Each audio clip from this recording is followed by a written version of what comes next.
And we'll be inviting our next guest, who is already standing here for us, our own very own Prime Minister, Jan-Peter Balkenende.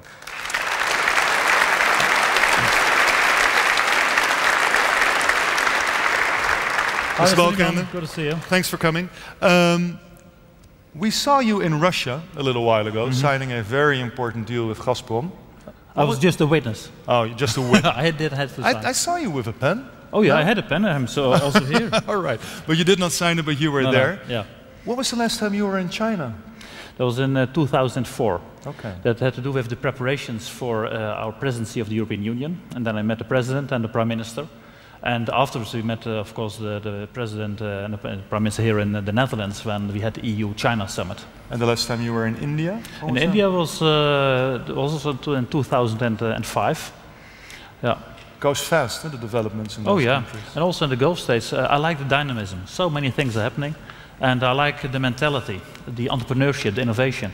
And also that's really challenging for a country like the Netherlands. It means a lot to us as well, and we're going to talk about it next few hours. Please, if you have a seat, thank you for coming.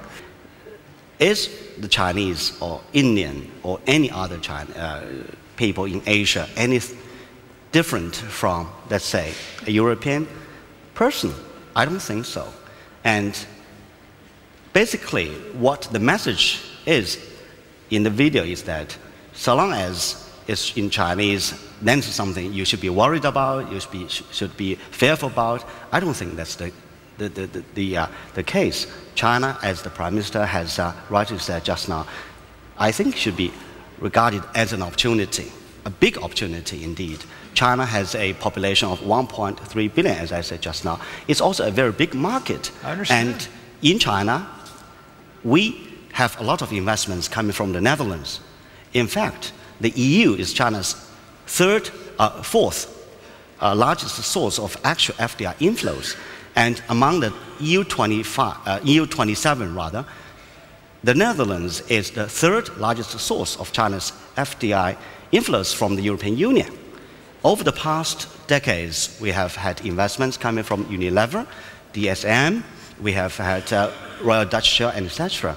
And if we in China were as worried and fearful about your investment in China over the past 2 or 3 decades, I don't think we can live until this day. Our lifespan would be much shortened. Mr. Balkenende, odd question perhaps, but I read in the newspaper the other day that in England, people selling champagne are going to ration their champagne. Customers cannot get an unlimited amount of champagne for the New Year's coming up. Reason being, there is not enough champagne because it's going to Russia, and it's going to China, and it's going to all kinds of places. Bit silly perhaps as example, but do you think that our standard of living is threatened by some of the developments we're seeing? Well, if you are talking in terms of will the new economic patterns worldwide jeopardize our economic situation, that is a kind of analysis that you are talking in terms of a zero-sum game. What one is gaining can lead to the loss of somebody else, that somebody else is losing. And I don't think that is the case.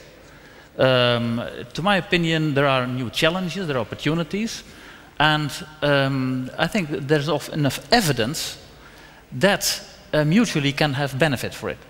And what you told about the takeovers, you know I'm interested in cars. Let's look at a company like DAF, the truck producing company. It's a clear takeover from the American side. They are performing very well.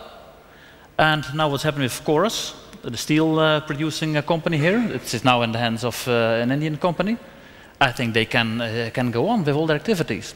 So what I try to say is there's not a reason for threat. I think it's rather stupid just to talk in terms of protectionist measures or an inward-looking strategy. That will not help us.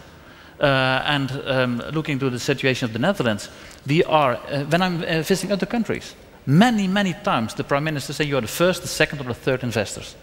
If you look to the Netherlands, we are really an exporting country. We always are in the top 10s. So we are doing well, and I do not have the impression that you have to talk in terms of more economic activities, the new economic countries like China, India. It's not a matter of jeopardizing our situation. The only thing is, do we participate? What is our position? Do we take part in it, or do we have protectionist strategies? And I think the last thing would be very stupid to do.